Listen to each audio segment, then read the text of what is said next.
Yan, grabe. Super positive ito mga kapigsi. Mind nyo na to guys. Mind blessings, mind financial stability, mind financial security. Kasi pera talaga ito mga kapigsi, no?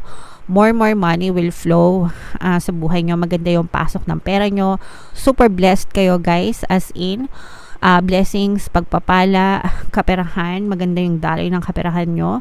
Ito yung mga magagandang pagbabago. Minamanifest nyo ito guys, no? Itong mga magagandang pagbabago na to minamanifest nyo, maaari kayong makakita. Ibig sabihin nito guys, nagmamanifest, no? Kumbaga pinapakitaan kayo ng evidence ni universe, lalo na kung you're praying hard.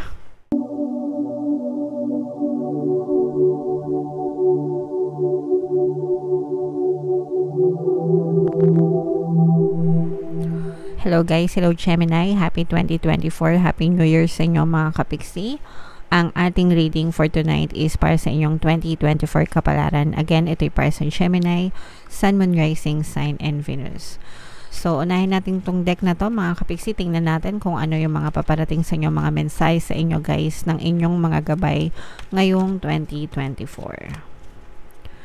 So, yung first message guys, we have let go. And then, meron tayong message ng no. And last message is take action, mga kapigsi. So, ayan yung mga mensahe sa inyo. Unahin natin itong nasa gitna, mga kapigsi, no? It's a no for you. Matuto na kayong mag-let go. Sometimes, guys, nanonood tayo ng mga tarot reading kasi meron tayong mga specific yes or no questions. Okay? Gusto nating malinawan tayo, magkaroon ng clarity, ganyan. And for some of you, it's a no for you. Sinasabi na sa inyo ng inyong mga gabay. So, and kasama pa itong message ng let go. So, parang sinasabi dito na no, hindi yan para sa'yo. Matuto ka mag-let go para ma-welcome mo yung mga bagay na deserve mo talaga sa buhay mo. Sometimes kasi we're too attached, no? Sa mga bagay or sa mga tao na nahihirapan tayong i-let go, and dahil doon nahihirapan tayong mag-move on, and yun yung nagiging dahilan kung bakit na-stuck tayo sa buhay natin, nagiging stagnant, ganyan, wala tayong makitang pag-unlad, pag-asenso, progreso sa buhay natin. Kahit anong aspeto guys, pwedeng trabaho, pwedeng relationship, pwedeng life in general. So, your guides want you to know na no, hindi yan para sa'yo. So, you have to learn to let go para i-welcome mo yung mga magagandang bagay na para sa iyo, yung mga bagay na deserve mo talaga sa buhay mo, mga kapiksi. Alright? So, yan yung mga mensahe sa inyo. And, of course, guys, take action. Very important ito. Yes, importante magdasal, importante mag-pray and mag-affirm. But, syempre kasama dyan yung pag-take ng action natin sa ating 3D or sa ating physical reality, mga kapiksi. Yung ating pagdadasal, positibong mindset, parang booster lang yan, no? Parang binuboost lang yan yung action na ginagawa natin, mga kapiksi, para talagang makakita tayo ng mabilis or mga positive results dun sa mga action na ginagawa natin. Pero, it's still important that we take action sa ating 3D towards our goals, towards our desires, guys. So, and yung palagi kong nire-remind sa inyo, guys, na ang pagkakaiba ng mga taong nakakaalam sa mga taong nagwawagi ay nasa pagkilos, okay? So, kahit na alam nyo yung mga bagay-bagay, kahit na may mga plano kayo, kahit na magaling kayo, matalino kayo, pero hindi naman kayo uma-action, wala rin kayong makikitang resulta. So, sayang naman. Huwag nyong sayangan yung panahon, mga kapiksi. Kumilos kayo, take action para makita kayo ng positive results. Okay? Alright. So, comment down below, Gemini, if naka-resonate kayo dyan sa mga messages na yan. And, yung next na deck natin, titingnan natin yung ganap sa inyo sa buong 2024. Shuffle ko tong cards, guys. Hanapin natin yung energy ng Gemini. Habang sinashuffle ko to, guys, panoorin nyo muna tong video natin regarding sa ating paano mag-manifest ng abundance video course. Kapiksi, sawa ka na ba sa mga struggles at hirap sa buhay mo? Masipag ka ba at masikap sa buhay ngunit hindi ka pa rin umaasenso? Ilang beses ka na bang nag-attempt magnegosyo at mag-invest pero palagi ka pa rin nalulugi? Sa pagkakataon na ito ay maaaring may subconscious beliefs ka na nagiging balakid sa iyong pag-unlad at pagyaman. Introducing, paano mag-manifest ng abundance video course. Dito ay matututunan mong ma-overcome ang mga balakid mo para tuluyan ka ng umunlad, umasenso, sumagana, maging matagumpay, successful at maswerte sa iyong kabuhayan, pera, trabaho, negosyo, salapi at kaperahan ng bonggang-bongga. Dali, mag-send na ng email sa pinoypixitaro@gmail.com at simulan na ang iyong pagyaman ngayon. Alright, so sa mga kapiksi natin na gustong yumaman, umunlad at umasenso ng bongga, para sa inyo talaga ang course na yan, mag-avail na kayo mga kapiksi. And meron din tayong mga updated promos and discounts guys, no? So, mag-send na kayo ng email para maka-avail na kayo ng course guys. Gemini, kayo ay na-represent ng Queen of Swords sa ating spread. Ito ay combination guys ng positive and negative energies. General reading lang, pwede mag-resonate, pwedeng hindi. Medyo mahaba lang yung reading natin guys kasi isang buong taon itong babasahin natin. Comment down below na lang mga kapiksi if feeling nyo naka-resonate kayo. Okay, so ito guys, ang reading natin, ito yung unang spread, ito yung para sa first quarter ng 2024. So, January, February, March. Pero anytime sa loob ng first quarter, ito yung energy nyo mga kapiksi, pwede siyang mangyari anytime sa first quarter. So, meron tayong presence dito ng fire sign, energy, Aries, Leo, Sagittarius, water sign, Cancer, Pisces, Scorpio. For some of you, you may be dealing with those people or maaaring may ganyan din kayo sa inyong natal chart mga kapiksi. This is a very positive energy kasi guys, nakikita natin yung mga pagsubok nyo, mga problems nyo sa buhay, mga challenges. Pagpasok pa lang ng first quarter ng 2024, mag-e-end talaga siya. So, ito yung sinasabi ng inyong mga gabay na you have to learn to let go para hindi na kayo ma-stuck, no, sa inyong buhay mga kapiksi, para hindi na kayo ma-detach kayo, ganyan. So, kailangan magbabay na kayo, no? So, magbabay na kayo sa mga challenges, magbabay na kayo sa mga problema kasi pagpasok talaga ng 2024, magbababay na kayo dyan and new beginnings naman yung. So, ito'y ending and new beginnings mga kapigsi, okay? So, ibig sabihin, magtatapos itong chapter ng isang cycle sa buhay mo ng puro paghihirap, challenges, and i-welcome mo naman yung panibagong chapter. Saktong-sakto talaga sa pagpasok ng bagong taon mga kapigsi. And pagpasok nito guys, magkakaroon kayo ng some kind of renewed energy, no? Parang refreshed yung energy nyo, renewed kayo, parang bagong tao, hindi naman sa bagong tao, pero bagong energy, bagong pag-asa, bagong taon, di ba? Bagong taon, bagong pag-asa, new beginnings, ganyan. So, mararamdaman nyo na talaga na very passionate kayo, very renewed yung energy nyo, mataas yung energy level nyo mga kapiksi. Sa relationship, nakikita natin na maganda yung dito sa first quarter, maganda yung daloy ng relationship nyo. Kung kayo ay may partner or specific person, maganda yung communication nyo. And parang pinakikilig kayo ng inyong person. Mararamdaman nyo yung TLC, mga kapiksi, tender love and care. Mararamdaman nyo yung pag-aaruga sa inyo ng person nyo. You will be emotionally and happy and satisfied sa inyong relationship kasi sinusuklian ng person mo, ng partner mo, yung pagmamahal na binibigay mo sa kanya. Angel number 999, mga kapiksi, i-check nyo yung ibig sabihin yan kasi baka may mga additional na mensahe sa inyo ang inyong mga anghel gabay. Pero yung iba sa inyo guys, nakikita natin na perseguido kayo. Parang sabi ko nga mataas yung energy level nyo kasi parang renewed energy. So parang nakakahanap kayo ng inspiration. Sometimes ganun talaga kapag lalo na pag maganda yung love life. Parang blooming, di ba? Love life, ganyan. Nagiging maganda yung paligid nyo, di ba? Yung, kumaga parang ang gaan ng buhay nyo, masaya kayo nagtatrabaho, masaya kayo nagnenegosyo kasi maganda yung love life nyo, di ba? Ganun usually. So, in your case, ganun yung mararamdaman yung energy mga kapiksi. So, maganda na yung love life nyo, tapos maganda pa yung progreso ng inyong pamumuhay, guys. Okay? So, yan yung nakikita natin na energy nyo sa first quarter ng 2023. Ay, grabe. 24 na pala to. 2024. Grabe itong second quarter mo, kapiksi.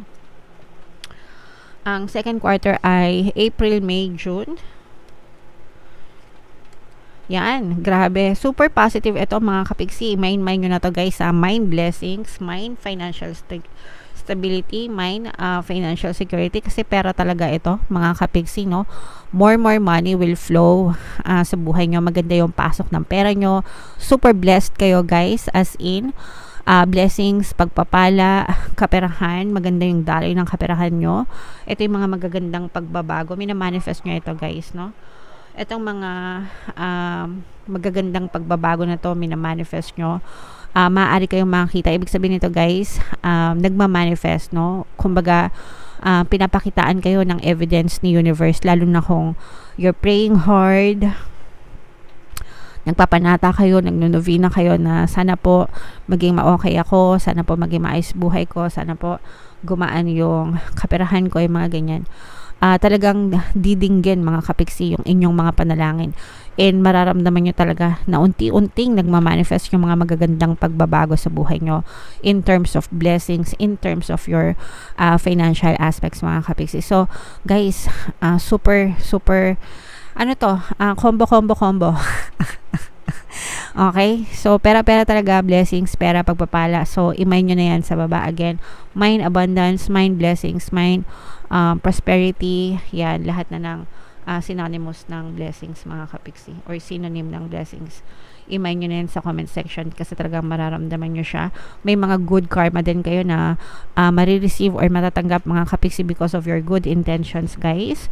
So make sure na palaging gumagawa ng mabuti kayo, okay? Para talagang maramdaman nyo yung good karma nyo ngayong 2024. Gemini, may mga travel din kayo. Summer ito. May mga travel, kung kayo ay may mga travel plans, mapupush yan. Summer season, nakikita natin yung mga travel nyo, kasama yung family, masayang masaya. And for some of you, maaaring kasama din yung mga kaibigan nyo. You're not traveling alone, may mga kasama kayo, either kaibigan, kamag-anak, or family mga kapiksi. Pero super enjoy kayo mga kapiksi ngayong second quarter. Fun energy, Gemini, ngayong second quarter ng 2024. So, i-mind nyo na yan guys. Mind fun, mind happiness. Yung mga pinapamind ko sa inyo guys, ima-mind nyo ha. Tapos, you have to feel the energy. And you have to, alam nyo yun, ilagay nyo yung sarili nyo doon sa sapatos ng energy para talagang ma-experience nyo siya.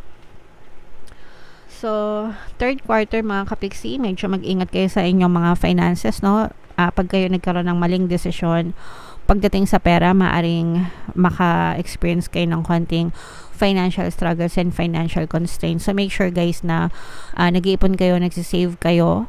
Kung kayo ay magbi-business or mag-i-invest, make sure na maghinay-hinay kayo sa inyong mga pinag-i-investan, sa inyong mga pinaglalagay ng pera. Pag-aralan mabuti guys, no? Mag-hold back. Pag sinabing mag-hold back, medyo mag-minor kayo. Hindi porket may pera kayo, labas kayo ng labas ng pera. Sometimes hindi na yan bumabalik kapag nailagay nyo sa mga maling investments. So make sure na pag-aralan nyo mabuti where you're putting your money at. And kasi baka, like I said, no, maaari kayo magkaroon ng financial constraints kapag sa maling investment nyo siya na ilagay.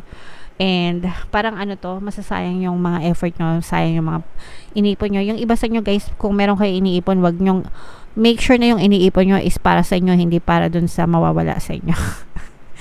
Yung ibang tao kasi, no, nag-i-invest sila, ang ini-invest nila yung savings nila, which is wrong. Kaya mga savings, kasi sinisave mo, ba't mo ilalagay sa investment? Dapat magkaiba yun. Otherwise, kapag ka yun ay kinain, di ba? At kapag ka yun ay minalas yung investment mo, so nawala din yung savings mo. Kaya dapat iba talaga yung basket for investments and iba rin yung basket for savings mga kapiksi, kasi maaring hindi bumalik sa'yo yung iyong investment if in case na magkaroon ka ng maling decision sa investment. So make sure guys na ito yung reminder, warning, no, na mag-ingat kayo sa mga bagay na pinag-i-investan nyo ngayong 2024. On the good side mga kapiksi, grabe, ito nasa inyo yung energy ng success, double success ito, combo success mga kapiksi. So talagang magtatagumpay kayo. If meron kayong mga goals na siniset, di ba? Palagi ko kayong ina-advise na mag-goal setting kayo, mga kapigsi. For some of you, talaga makakita kayo ng progress dun sa mga goals na siniset nyo. Makakita kayo ng movement, makaka-experience kayo ng tagumpay, success, victory, mga kapigsi. Okay? May pag-andar, may progreso, may paggalaw. So, lalo na kung ina-execute nyo yung mga plano nyo, ganyan. So, talagang hindi kayo natetenga, no? Nakikita natin yung tuloy-tuloy na progreso sa inyong mga kapiksi. And ito'y dahil din sa, tsaka masikap din kayo at tsaka matyaga, no? So, antayin nyo lang mga kapiksi, ano to, third quarter ito. So, lalo na kung may mga in-execute kayo, let's say for example, simula ng taon, tapos feeling nyo wala kayong nakikitang movement, wag kayong mag-alala, third quarter, doon nyo makikita yung movement. Sometimes, ganun, kasi kailangan talaga ng may timeline talaga or may time lag pagdating sa resulta, 'di ba? Kumbaga pag nagtanim ka, kunwari nagtanim ka ng buto, hindi naman yan bukas may tutubo agad, 'di ba? It takes time. So, antayin nyo, magbubunga yan mga kapiksi, magbubunga yan ng tagumpay and success, okay? Maging matyaga lang kayo and patuloy kayo na mag-persist hanggang sa dumating yung mga positive results na inaantay nyo. Guys, for some of you, maaaring mag-level up din yung, magle-level up talaga, hindi maaari, no? Magle-level up talaga, guys, yung inyong kabuhayan ngayong 2024. So, i-mind nyo na yan, guys, no? Yung mga pinapamind ko sa inyo, success, victory, tagumpay, blessings, pagpapala, di ba? Lahat ng nabanggit. All of the above, mga kapiksi. I-mind nyo yan sa comment section para talaga, wow, grabe. Kinombo nyo na lahat, Gemini, inubos nyo na lahat ng mga magagandang enerhiya ng reading. Ayan, no? Hindi pa nakontento sa tagumpay, sa success, hindi pa nakontento sa mga blessings. Nasa inyo pa yung energy ng swerte, mga kapiksi. At saka yung sinasabi ko nga sa inyo na talagang mga dasal, mga minamanifest nyo, guys. Kung meron kayong mga minamanifest for the past year, ngayong 2023 na hindi kayo nakakita ng resulta, pagdating sa 2024, talagang makikita nyo full-blown manifestation, mga kapiksi, ng inyong mga desires. New beginnings in love and in relationship. May experience nyo yan. Ito yung sa last quarter ng 2024. Hindi matatapos ang 2024 na hindi kayo maswerte, no? Humahabol yung swerte nyo, guys. Talagang bukod sa success at victory and mga blessings, no? Talagang yung swerte nyo, as in, ayan, good fortune, talagang papakitaan ka ni universe ng mga evidence na maswerte ka, and yung mga bagay na pinagdadasal nyo, mga kapiksi, no? Talagang magmamanifest siya. Sabi ko nga, full blown, guys. So, if you're waiting for this, kung talagang inaantay nyo sila, guys, mag-persist kayo. Sobrang ganda ng spread nyo, guys, from first quarter hanggang last quarter, except dun sa sinabi ko na mag-ingat kayo sa mga investment. Syempre, it's a warning. Pero overall, very positive energy, mga kapiksi. I-mind nyo na ito, guys. Idagdag nyo sa mga ima-mind nyo sa comment section. Mind swerte, mind good fortune, good luck, no? Mind itong mga bagay na pinagdadasal nyo, wishes coming true. If you are working towards your dreams, mga kapiksi, kung meron kayong mga dreams, mga pangarap na inaabot, ganyan, gusto nyo mag-manifest, gusto nyo makakita ng resulta, you are getting closer and closer to your dreams, mga kapiksi. Okay? So, this is a very positive energy. Bibigyan din kayo ng chance, guys, na makapagpahinga ngayong 2024. Relax, chill, unwind, no? And new beginnings pa rin, mga kapiksi, sa love, relationship, and money. So, hindi natatapos. Kumbaga parang matatapos yung isang cycle, tapos uulit na naman panibagong cycle. Ganyan naman talaga yung buhay. Pero talagang new opportunities palagi yung dumadating sa inyo. So, the fact na may mga bagong opportunities, ibig sabihin, guys, nawawala yung mga blocks nyo, balakid, no, na-overcome nyo sila. Just keep on persisting and focus on the positive ones para talagang yun yung mag-manifest sa buhay nyo, mga kapiksi. Medyo makakaranas din kayo ng konting toxicities, guys. Earth element, earth sign energy, Capricorn, Taurus, Virgo. So, baka magkaroon kayo ng conflict with another person. Pwedeng sa trabaho ito. Kung meron kayong boss na or amo na medyo masungit, ganyan. Or parang mapangmata, ganyan. Mapangmata sa Tagalog, no? Yung parang minamata ka, minamaliit, yan. So, wag nyo na lang patulan, yaan nyo na lang sila. Hindi nila alam, ang dami-dami mong pera sa bank account mo. Okay? So, yaan mo sila. Dead ma lang mga kapiksi sa mga ganyang tao. Alright? So, guys, Gemini, super nice, super ganda. Napakadaming combo hit nitong reading mo, as in lahat na yata ng magagandang major arcana nakuha natin sa inyong spread, Gemini. So, imine nyo na yan lahat. Very promising, very fulfilling yung 2024 mo. So, I really wish you good luck, Gemini. So, ito yung mga additional na mensahe sa inyo, guys, no? Remind ko lang kayo, may mga subliminals tayo, pampaswerte subliminals, sa trabaho, negosyo, sa lapi, kaperahan, pakinggan nyo everyday, libre lang yan sa YouTube natin. Sobrang dami na nating natulungan dyan. And yung mga relationship subliminals din, guys, pampabalisa, pampamiss, pampabalik, ganyan, para talagang maging maayos yung relationship nyo for 2024. So, dito naman, guys, additional message. Tingnan natin yung mga ine-expect nyo pagpasok ng 2024. Habang sinashuffle natin to, naka-flash sa screen nyo yung mga, yung ating email coaching, Manifest Your Desires Using the Law of Attraction. If meron kayong mga specific na gusto nyo i-manifest, pwedeng love and relationship, pwedeng money or career, guys. Pwede kayong magpabook ng email coaching session with me. Mag-send lang kayo, guys, ng email sa pinaypixitayo@gmail.com. Alright, so eto mga kapiksi, no, maaari kayong maka-experience na parang feeling nyo pinagdadamutan kayo ng ibang tao. I'm sensing na parang ito yon, yung parang toxic na, maaring sa trabaho nyo ito, parang medyo toxic na energy mga kapiksi. Mararanasan nyo yan sa 2024. Feeling ko katrabaho nyo to, boss, ganyan, na parang medyo makaka-experience kayo ng hindi masyado magandang relationship dyan sa person na yan. For some of you, okay, and parang medyo may nagdadamot sa inyo, no, pinagdadamutan, ganyan. So, yaan nyo sila. I mean, hindi naman talaga natin sila makokontrol, no, so hayaan nyo sila kung ayaw nila kayong bigyan. Bless them, diba? Basta kayo magpasalamat pa rin, no, and just ask the universe for help if kailangan nyo talaga ng tulong mga kapiksi. And make sure, this is a reminder, guys, to ensure na yung inyong spiritual connection is bigyan nyo yung spiritual na aspeto ng buhay nyo, pagdadasal, pag-church, ganyan. Make sure na binibigyan nyo ng panahon, kasi sometimes masyado na tayong busy, abala sa buhay natin, puro na lang kabuhayan, puro na lang trabaho, puro na lang pera, nakalimutan na yung pagsisimba, pagdadasal. So at least man lang, guys, mag-alaan kayo ng oras. Kung hindi nyo magawang magsimba, at least magdasal kayo every single day. Tumawag kayo sa taas mga kapiksi at sa inyong mga gabay.